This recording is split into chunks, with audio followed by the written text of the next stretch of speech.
Good evening. और हमारी फिर से मुलाकात हो गई। अ, अगर हमारी फिर से मुलाकात हो रही है इसका मतलब आप मेरे वीडियो को देख रहे हो।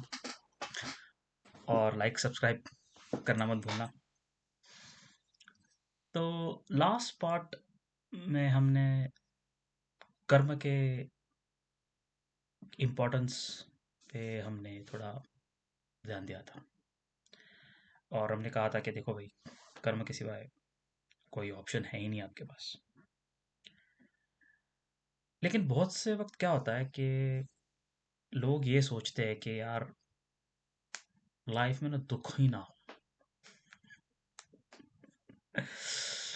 और ये बहुत बहुत बहुत बहुत बड़ी गलती कर बैठते हैं कि यार लाइफ में दुखी हो ना, कभी दुखी ना हो, बस आनंद पे आनंद पे आनंद आता रहे, सच्चिदानंद मिलता रहे।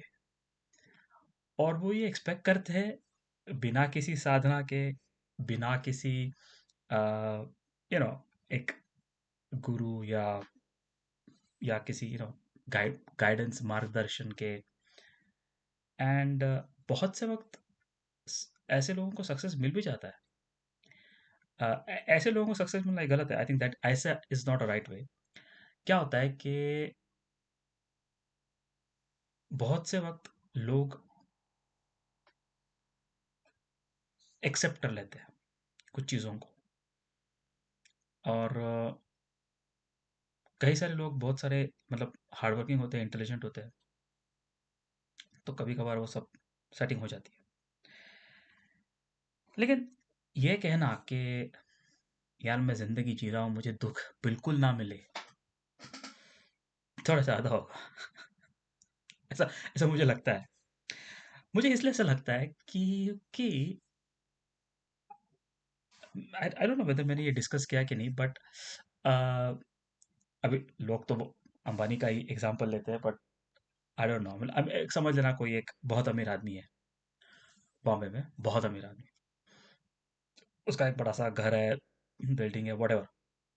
और बॉम्बे में तो आपको पता है कि अ, जो चुकी झोपड़पट्टी जिसे बोलते हैं, या जो पॉवर्टी रिडन एरियाज है और रिच एरियाज काफ़ी क्लोज बाय होते हैं। कि ज़रूरी नहीं होता कि मतलब आप किसी बड़े बिल्डिंग के टेरेस पे जाके देख के आओगे तो आपको मालूम पड़ेगा कि भाई इधर ही किधर कुछ है। तो बेसिकली 1 किलोमीटर के रेडियस में आपको एक अच्छी हाई राइज बिल्डिंग मिलेगी, एक्सपेंसिव, जिसको खरीद सकते नहीं हो आप। और बाजू में, उसके बाजू में ही कुछ बगल में थोड़े 1 किलोमीटर अंदर, 1 किलोमीटर के पास में ही कुछ डिलिपेटेड बिल्डिंग में लोग या झोपड़पट्टी में लोग रह रहे हैं। तो मैंने ये खुद, मेरा खुद का पर्सनल इवैल्यूएशन है मेरा, ये अभी एक, ये मैंने खुद ने ज्ञान प्राप्त किया है। देखो, आत्मा तो हम सब मानते हैं कि आत्मा नाम की कोई चीज़ होती है, उसमें भी अगर कुछ लोग मानते नहीं होंगे तो फिर वो अलग बात है। लेकिन फिर भी एक एक जनरल परसेप्शन होता है कि आत्मा नाम की कुछ चीज़ होती है, बिकॉज हम लोग भूत से डरते हैं। तो तो आत्मा जब आउट ऑफ कंट्रोल होती है तो भूत बन जाती है। ये बोलना नहीं चाहिए रात के वक्त। बट जोक्स अपार्ट, मतलब जब आत्मा किसी के शरीर में प्रवेश करती है during the birth of the child, तो वो क्या होती है? It's a part of the consciousness, right? मतलब एक आत्मा वो गरीब के घर में पैदा हो रही है, गरीब के घर के चाइल्ड के बॉडी में आ रही है, एक किसी अमीर के घर में बच्चे पैदा होने वाले बच्चे के बॉडी में आ रही है। और ये एक बाय डिफॉल्ट डिस्टिंक्शन हो जाता है। यही नहीं, मतलब इससे भी आगे की बात है। किसी किसी का जन्म, अभी भारत तो अब हम लोग कह सकते हैं कि it's like a developed country to an extent. मतलब पहले हम लोग बोलते हैं डेवलपिंग कंट्री है, लेकिन अभी हम अभी इंडिया को हम लोग डेवलपिंग कंट्री नहीं कह सकते। हम लोग कह सकते हैं कि या certain areas are not as developed as the other areas, but हम वर्ल्ड के किसी भी कंट्री से मैच करते हैं, हमारे पास की जो हाई डेवलपमेंट है। ठीक है, हमारा कंसंट्रेशन वगैरह वगैरह, इंफ्रास्ट्रक्चर में थोड़ा सा बाकी है काम, चल रहा है वो भी। But you really can't say India is developing country. और जो kind of number of jobs, हमारी जो इकोनॉमी बढ़ रही है, वो तो मतलब बहुत नसीब वाले देश, मतलब वेस्टर्न कंट्रीज में भी अवेलेबल नहीं है right now that is the situation. मतलब इंडिया में जितने जॉब्स है उतने वेस्टर्न कंट्रीज में भी अवेलेबल नहीं है। तो आप अगर आप देखोगे तो आपको आपको ये नजर आएगा कि मतलब 25 साल पहले की बात ले लो आप। somebody is born in USA, मतलब किसी यूएस के किसी अमीर घर में पैदा होना वर्सेस किसी गरीब देश के गरीब फैमिली में पैदा होना। अगर आप देखोगे तो इसमें आपका एक बाय बर्थ एक, आपको बोलते हैं ना हेवन और हेल का, क्या कहते हैं उसे, स्वर्ग और नरक का एक्सपीरियंस उधर ही हो जाता है बाय डिफॉल्ट। कभी कभार लोगों को जो जन्म मिलता है वो काफी बॉर्न विथ नेचुरल ब्यूटी, मतलब हैंडसम हंक या ब्यूटीफुल गर्ल, कुछ कुछ हमारे जैसे एवरेज बिलो एवरेज साधारण से ये हो जाते हैं। तो ये डिस्टिंक्शन कैसे होता है? तो मेरे ख्याल से ये जो डिस्टिंक्शन जो है, जहाँ पे बाय बर्थ आपको एक डिसएडवांटेज एडवांटेज मिल जाता है, ये definitely is part of your back Karma. पिछले जन्म में कुछ तो किया होगा ना आपने, वरना वो डिस्टिंक्शन क्यों है? वरना व्हाट इज द लॉजिक? मतलब हो सकता है कि मैं किसी I am happy with my current birth, I love my parents, but I कहता हूँ अगर मेरे पेरेंट्स टाटा होते या यू नो या बिरला अंबानी वैसे होता तो मैं I would have been running those companies. लेकिन हुआ नहीं वो, क्योंकि पिछले जन्म में हमने कुछ तो गड़बड़ की थी भाई। तो बात वहीं पे आ जाती है, प्रारब्ध पे। तो फिर ये प्रारब्ध में आने के बाद आप फील गुड फैक्टर पे कैसे आ सकते हो? तो क्या ऐसा होता है, फिर उसको कर्म लगते हैं फिर आपके। और ये जो कर्म जो होता है ना, वो भी इन अ वे इट्स प्रारब्ध इन्फ्लुएंस, मतलब प्रारब्ध आपको गलत कर्म पे डालने की कोशिश करता है, और वहां से आपको लाना बहुत डिफिकल्ट है। मतलब पर्सनली मैं कह सकता हूँ आई हैव फेल्ड। मतलब एक जगह पे तो ऐसा हुआ था कि एक इंसिडेंट हुआ था, मैं आपको बता नहीं सकता, लेकिन मैं किसी के पास गया था देखने के लिए, और उसने बोला था हाँ यार ये होने वाला है, तू जरा संभाल के रहना। और उसके बाद भी वो हो गया, और मेरे आई कुडंट कंट्रोल इट। तब काफी बुरा तो लगा कि यार इसने बताया था, लेकिन बट जैसे कहते हैं ना विधि लिखित, तो विधि लिखित था वो। अब ये मैंने बोल के शांत हो गया, मैंने बोला अपनी गलती नहीं मान रहा हूँ। But that is a fact, क्योंकि उस वक्त सिचुएशन ऐसी बन जाती है कि उस सिचुएशन से आपको आपके ग्रह कैसे घुमा देते हैं। लेकिन अगर ये इसी बात पे आ जाते हैं, लोग कहते हैं कि यार तू फिर बहाने ढूंढ रहा है, यार तू क्या कर रहा है, तू अपने आप को ब्लेम नहीं कर रहा है, तू अपने आप को रिस्पॉन्सिबल नहीं समझ रहा है। पॉसिबल, मैं अपने आप को, मैं ऐसा नहीं कर रहा हूँ, बट मैं ये कह रहा हूँ कि इट इज़ वेरी डिफिकल्ट कि आप एक किसी प्रकार के प्रारब्ध में आ गए हो, और वहां से आपको केवल अच्छे और अच्छे और अच्छे कर्म करते करते अपने आप को ऊपर लाना बहुत डिफिकल्ट होता है। क्योंकि आप एक सर्टन सर्टन एरिया में पैदा हुए, जहाँ पे समझ लीजिए कुछ गलत चीज़ें चल चल रही है, तो आप उन गलत चीज़ों को काफ़ी जल्दी नॉर्मलाइज हो जाओगे, आप बोलोगे यार उसमें कौन सी बड़ी बात है, and you will see the fun in it, and you start enjoying it.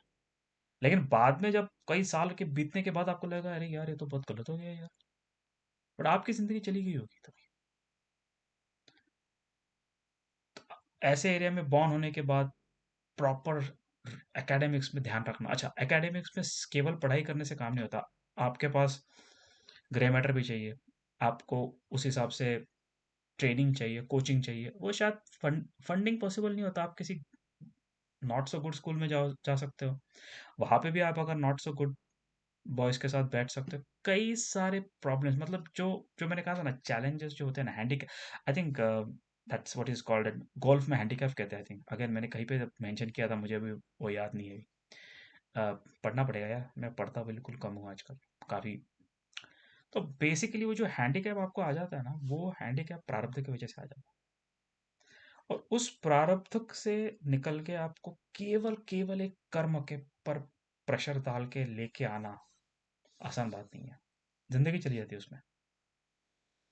हो सकता है आपके नेक्स्ट जनरेशन को आप हेल्प कर सकते हो, या your quality of life might, आपकी क्वालिटी ऑफ लाइफ थोड़ी चेंज हो सकती है उसके लिए। हो जाएगी, ऑफ कोर्स हो जाएगी, बिकॉज आप एक not so well of space में हो, उसके बाद आप समझ लो ग्रेजुएशन लेते हो या कोई कोर्सेज करते हो या यूपीएससी या दोस काइंड ऑफ एग्जाम्स आप क्रैक करते हो, तो आपकी लाइफ फिर से बदल गई। मतलब प्रारब्ध तो गए तेल लेने, अब आ गए फिर से मेन स्ट्रीम में, मिडिल क्लास मेन स्ट्रीम जिसे हम कहते हैं, अब आ गए वहाँ पे। बट ये अचीव करना काफ़ी टफ होता है, और उसमें थोड़ा बहुत तो अगेन वो प्रारब्ध का वाला ही, आपको थोड़ा तो लक चाहिए ही चाहिए। और those are the challenges which one faces, but then where is the feel good factor in this? Feel good factor इसमें ये है टू एक्सेप्ट आप कहाँ पे हो। जब तक आप उस चीज़ को एक्सेप्ट नहीं करोगे, रियलाइजेशन आपको नहीं होगा कि यार मैं यहाँ पे खड़ा हूँ, और ये मैंने खुद ने एक्सपीरियंस किया है। हालांकि मैं अपनी स्टोरी बता के कोई मतलब it's not like it's not something to be shared, but ठोकर तो लगती है आदमी को। और जब तुम अपने आप को पहले देखते हो कि यार अच्छा ऐसा है क्या, ओके, अब क्या करें, तो जो बेस लाइन होती है ना, उस बेस लाइन को जब आप ड्राइव ड्रॉ करते हो, उसके बाद आपकी आगे क्या कह सकते हो, आगे आपकी बढ़ती चालू होती है। एंड वो बढ़ती पे जाने के बाद भी कई सारे प्रलोभन बोलते हैं ना, वो आते रहते हैं। बेसिकली एक्सेप्टिंग कि ठीक है यार, पिछले जन्म में कुछ मैंने कुछ किया होगा, तो I am getting this challenges, लेकिन इस चैलेंजेस से भी डरना नहीं है। मैं अपना काम करता रहूंगा और गिव अप नहीं करूंगा, क्योंकि गिव अप करना बहुत आसान है। हुँ? अब जब मर्जी अगर गिव अप कर सकते हैं। क्योंकि वो बड़ा आसान सी बात है, उसमें क्या होता है, गिव अप वही होता है कि चलो नींद आ गई, सो जाओ। वही गिव अप हो गया। नॉट गिविंग अप इज चलो ठीक है मैं सो रहा हूँ, लेकिन कल जल्दी अलार्म लगाता हूँ और उठना, that is not giving up. या नींद आ रही है, कोई प्रॉब्लम नहीं है, I will continue. Feel good factor यही है। फील गुड फैक्टर यही है, अंडरस्टैंडिंग द लिमिटेशंस, कि आप कहाँ पे हो, और आपका जो ग्रैंड विजन है उसके तरफ कोशिश करना। आप ग्रैंड विजन पहुंचोगे नहीं पहुंचोगे वो तो आपके हाथ में ही नहीं, because at the end of the result आपके हाथ में कभी भी नहीं होता। अब जितने मर्जी कोई भी मतलब, आई हैव सीन है failures and success substantial in my life. अभी उम्र हो गई थोड़ी, तो मैंने बहुत फेलियर्स और सक्सेस देखे। और एक टाइम पे मुझे लगता था कि सक्सेस मेरे वजह से आ रहा है, फेलियर किसी और की वजह से आ रहा है। मालूम पड़ा कि फेलियर्स मेरे वजह से आ रहा है, सक्सेस जो मिल रहा है वो ऊपर वाले की कृपा है, भगवान की कृपा है, प्रारब्ध है, नसीब है, लक है, कुछ भी उसको नाम दे दो आप। बट सक्सेस मेरे वजह से नहीं हो रहा है।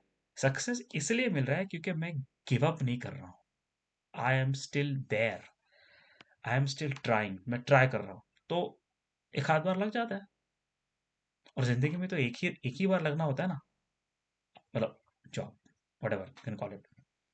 तो इसी बात पे हम लोग ये आज का सेशन बंद करते हैं, लेकिन प्लीज़ लाइक सब्सक्राइब शेयर, या ज़्यादा कुछ व्यूज़ मिल नहीं रहे मुझे तो अभी, लेकिन as a said give up नहीं करूँगा, वीडियो डालता रहूँगा, ज्ञान बांटता रहूँगा। अगले ज्ञान के लिए बाद में मिलते हैं।